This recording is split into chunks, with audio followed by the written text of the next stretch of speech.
ஹரிவோம். Next gen viewers அத்தனை பேருக்கும் வணக்கத்துடன் ஜூலை மாத ராசி பலன்கள்.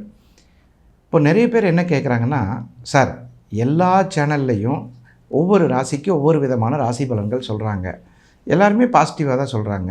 ஆனால் நாங்கள் பார்க்கும்போது என்னென்னு கேட்டிங்கன்னா, சார் அது அடுத்த மாதம் பார்க்கும்போது இப்படி இருக்குன்னு சொல்கிறாங்க. உண்மைதான். ஆனால் பொதுவாகவே ஒரு ஜாதகத்தில் பிறந்த கால ஜாதகம் அப்படிங்கிறது ரொம்ப ரொம்ப முக்கியம்.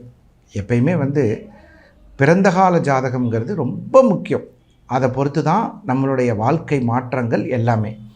இப்போ நம்ம சொல்ல போகிறது பொதுவான பலன்கள். இந்த பொதுவான பலன்களுக்கு என்ன அர்த்தம் sir? What is the meaning of common prediction அப்படின்னு கேட்டிங்கன்னா, இன்றைய டிரான்சிட், இந்த 30 நாளுக்குரிய டிரான்சிட், இந்த 30 நாளில் அதிகபட்சம் சூரிய பகவான் எங்கே இருப்பார் அப்படின்னு பார்த்தீங்கன்னா, 15 நாள் மிதுனத்திலையும் 15 நாள் கடகத்திலையும் இருப்பார். இந்த சூரியனை பேஸ் பண்ணி தான் பூமி, ரியல் எஸ்டேட் தொழில் செய்கிறவங்க, வியாபாரம் செய்கிறவங்க இதெல்லாம் பொறுத்து சொல்கிறது சூரியன் தான். சூரியன் தான் வளர்ச்சி கிரகம்னு பேர் அவருக்கு. சரி, அடுத்தது சந்திரன் தின கிரகம்னு பேர். சில பேர் பார்த்திங்கன்னா டெய்லி பிஸ்னஸ் பண்ணுவாங்க. இந்த சில பேர் அதை இதில் கூட சொல்லுவாங்க காமெடியாக, சார் உங்களுக்கு எப்படி சேலரி வேணும் அப்படின்னு கேட்டால், தின சம்பளத்தை தினமாக கொடுத்துருங்க, வார சம்பளத்தை வாரமாக கொடுத்துருங்க அப்படின்னு சொல்லுவாங்க. ஆனால் இந்த தின கிரகம் அப்படின்னு சொல்லக்கூடிய பேர் சந்திரனுக்கு. வாரம் அப்படின்னு சொல்லக்கூடிய ஒரு வாரத்துக்கு ஒரு சில கிரகங்கள் மாறக்கூடிய சில சமயங்களில் அமையும். சில பேருக்கு பார்த்திங்கன்னா மாத கிரகங்கள், சில பேருக்கு வருட கிரகங்கள். இந்த மாதிரி ஒரு கிரக பெயர்ச்சி ஒரு மனுஷனுக்கு ரொம்ப முக்கியம். இதில் கான்ஃபிடெண்ட்டாக, சார் நான் ஒரு வீடு வாங்கணும், ஜூலை மாத பலன்களை வச்சு வாங்கிடலாமா? கண்டிப்பாக அந்த முயற்சிக்கு போகாதீங்க.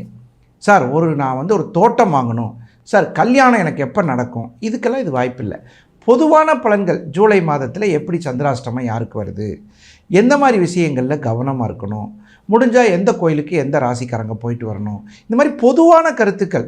சார் இந்த வருஷம் நான் ஒரு வெளியூர் போகலான்ட்டு இருக்கேன், வெளிநாட்டு ஒரு வேலைக்கு அப்ளை பண்ணலான்னு இருக்கேன், யூ கேன் டூ. அந்த மாதிரி காமனாக பேசணும். சில பேர் கேள்வி கூட கேட்பாங்க, மேசராசிக்காரங்க இருக்காங்கன்னா திருமணம் நடைபெறும்னா மேசராசியில் 60 வயசில் ஒருத்தர் இருப்பார், 30 வயசில் ஒருத்தர் இருப்பார், நேற்று தான் ஒருத்தர் குழந்தை பிறந்திருக்கும். திருமண ஏற்பாடுகள் சிறப்பாக நடக்கும் மேசராசிக்குன்னு சொன்னால் அந்த 1 வயசு குழந்தை என்ன கேட்கும்? ஏப்பா 1 வயசில் எப்படிப்பா குழந்தை நடக்கும், கல்யாணம் நடக்கும், அப்படிலாம் கேட்பாங்க. ஸோ காமன் அப்படின்னா ஒரு வேலை சம்மந்தமானது. இப்போ பார்த்தீங்கன்னா நிறைய பேர் என்ன முயற்சி, கடின உழைப்பால் சில முயற்சிகள் செய்வாங்க. கடின உழைப்புங்கிறது என்ன? விவசாயத்தில் நிறைய பேர் கஷ்டப்பட்டு போட்டிருப்பாங்க. இந்த பஞ்சாங்கம் பார்க்குறதுன்னு ஒரு பழமொழி உண்டு. பஞ்சாங்கம் பார்த்தியாப்பா, எப்போப்பா இப்போ தேங்காய் வியாபாரம் ஏறுமாப்பா அப்படின்னு கேட்பாங்க. மஞ்சள் போட்டிருக்கேன், ஏறுமா என்னன்னு தெரியல, கரும்பு போட்டிருக்கேன், ஏறுமா, இந்த மழை வருமாப்பா. இதான் பொதுவான கருத்து. இதில் சில பேர் இந்த மேல் நோக்கு நாள்னு ஒன்று இருக்குது, கீழ் நோக்கு நாள்னு ஒன்று இருக்குது. இந்த மேல் நோக்கு நாள்னால் என்னப்பா அப்படின்னு கேட்டால், விதைகள் மேல் நோக்கி வளர்கிறதுக்கு மேல் நோக்கு நாள்னு பேர். இப்போ கரும்பெல்லாம் மேல் நோக்கி தான் வளரும், உருளைக்கிழங்கு கீழ் நோக்கி வளரும், கேரட்டு கீழ் நோக்கி வளரும். இதை நிறைய பேர் என்ன நினைக்கிறாங்கன்னா, இன்றைக்கி மேல் நோக்கு நாளப்பா, அதை செய்யக்கூடாதாப்பா அப்படின்னு சொல்கிறாங்க. அதே மாதிரி யோகின்னு ஒன்று இருக்குது, அவயோகின்னு ஒன்று இருக்குது, யோகினின்னு ஒன்று இருக்குது. இந்த யோகினி நிறைய பேருக்கு தெரியாது. யோகினிங்கிறது வேறு. இந்த போர் போடுவாங்க சில பேர் பார்த்திங்களா, வீடு கட்டுறதுக்கு, அப்போ தான் யோகினியை பார்க்கணும். யோகினிங்கிறதே டிஃப்ரெண்ட் சப்ஜெக்ட், நீங்கள் அதுக்குள்ளே வரக்கூடாது. அப்புறம் சில பேர் பார்த்திங்கன்னா கல்யாணத்துக்கு முகூர்த்தம் பார்க்கணும் அப்படின்னு கேட்குறாங்க. முகூர்த்தம் பார்க்குறதுனா என்ன, எப்படி பார்க்கணும் சொல்லுங்கள்? சார் காலண்டரில் போட்டிருக்கு, பார்க்குறோம், சுப முகூர்த்த நாள் அப்படின்னு போட்டிருந்தா அன்றைக்கி கல்யாணத்தை வச்சு.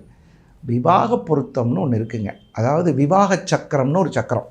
இது ரொம்ப ரொம்ப முக்கியமான விஷயம். நிறைய பேர் இதை பார்க்குறதில்ல. அப்புறம் பெரும்பாலும் பாருங்கள், இந்த முகூர்த்தம் பார்க்கும்போது நேத்திரம் ஜீவன் ஒன்று இருக்குது, அதையும் பார்க்கணும். இப்போ பாருங்கள், நான் எவ்வளோ விஷயங்கள் சொல்லியிருக்கேன். கீழ் நோக்கு நாள், மேல் நோக்கு நாள், முகூர்த்தம் என்பது விவாகம், விவாக பொருத்தம், அப்புறம் விவாக சக்கரம், இந்த மாதிரி நிறைய நம்ம ஜோதிடத்தில் பார்த்துட்டே போகலாம். ஸோ இந்த மாதிரி விஷயங்கள்லாம் தெளிவாக பார்க்கும்போது உங்களுக்கு நல்ல விஷயங்கள் தெளிவாக புரிகிற மாதிரி சக்ஸஸ் ஆகும். ஸோ இன்றைக்கி நம்ம என்ன பார்க்க போகிறோம்னா, ஜூலை மாத ராசி பலன்கள். தனுசு ராசி அன்பர்கள் அனைவருக்கும் ஜூலை மாத பலன்களை இப்போ பார்க்க போகிறோம். குரு உங்கள் ராசியை பார்க்குறார், சூரியனும் பார்க்குறார். பொதுவாகவே குருவும் சூரியனும் சேர்ந்து பார்த்தால் அதுக்கு என்ன பேருன்னா பஞ்சம பாக்யாதிபதி யோகம்னு பேர். அது என்ன சார் பஞ்சம பாக்யாதிபதி யோகம் என்றால், பஞ்சமாதிபதி காலபுருஷனுக்கு சூரியன், பாக்யாதிபதி குரு, இருவரும் சேர்ந்து பாக்யஸ்தானத்தை பார்க்கிறார்கள். எழுதி வச்சுக்கங்க, ஜூலை மாதத்தில் அதிர்ஷ்ட வாய்ப்புகள் கிடைக்கும். அதிர்ஷ்டம்னா என்ன சார்? இஷ்டத்துக்கு வர்றதுக்கு பேர் தான் அதிர்ஷ்டம். அந்த அதிர்ஷ்டம் என்பது நிறைய பேர் சொல்லுவாங்க, ஒரு சினிமாவில் வாய்ப்பு கிடைக்கிறது ஈஸி, ஆனால் அந்த வாய்ப்பை தவிர அது அமைகிறது அதிர்ஷ்டம். ஒரு படம் ஃபுல்லாக ஓடாமல் இருந்திருக்கும். சினிமா பார்த்துருக்கீங்களா?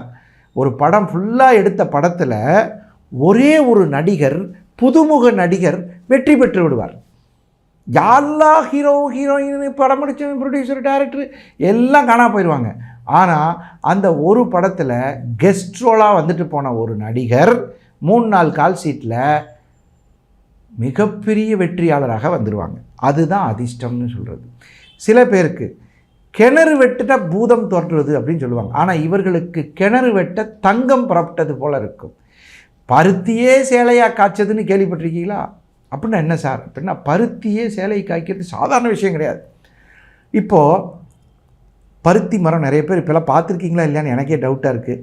அந்த பருத்தி மரத்தை வாங்கி அந்த மரத்தில் இருக்கக்கூடிய நூலை திரித்து ஸ்பின்னிங் மில்லில் கொடுத்து அதுக்கப்புறம் சேலையாக வரும். இங்கே மரத்திலே சேலை வந்துருச்சாமா. அப்படிப்பட்ட யோகசாலிகள் தனுசு ராசிக்காரர்கள்.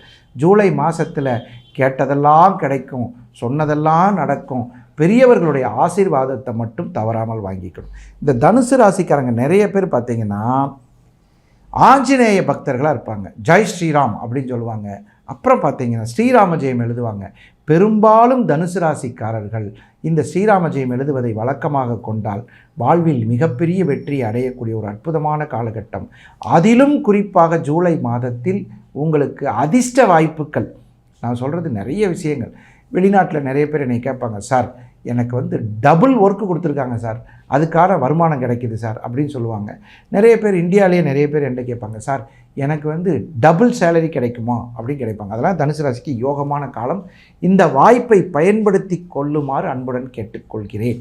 இந்த மாதிரி ஜோதிடத்தில் நிறைய சில பேருக்கு சந்தேகங்கள் இருக்கலாம். பர்சனல் ஜாதகத்தில் சில சந்தேகங்கள் இருக்கலாம். சொந்த ஜாதகத்தில் சார் எனக்கு இந்த மாதிரி முக்கியமான விவரங்கள் உங்கள்கிட்ட ஃபோன் பண்ணி அப்பாயின்மெண்ட் வாங்கிக்கலாமா? தாராளமாக கீழே இருக்கிற நம்பரில் நீங்கள் அப்பாயின்மெண்ட் வாங்கிக்கலாம். அதில் ஒன்றும் தப்பே கிடையாது. அப்படி வாங்கும்போது நீங்கள் சென்னையிலையும் பார்க்கலாம். சென்னை நங்கநல்லூர்லேயும் இருக்கேன், நான் கோயம்புத்தூர்லையும் இருக்கேன். சார் நாங்கள் 2 இடத்துக்கு வர முடியாது, ஆன்லைன் அப்பாயின்மெண்ட் தான் வேணும் அப்படின்னா you can get online appointment through this number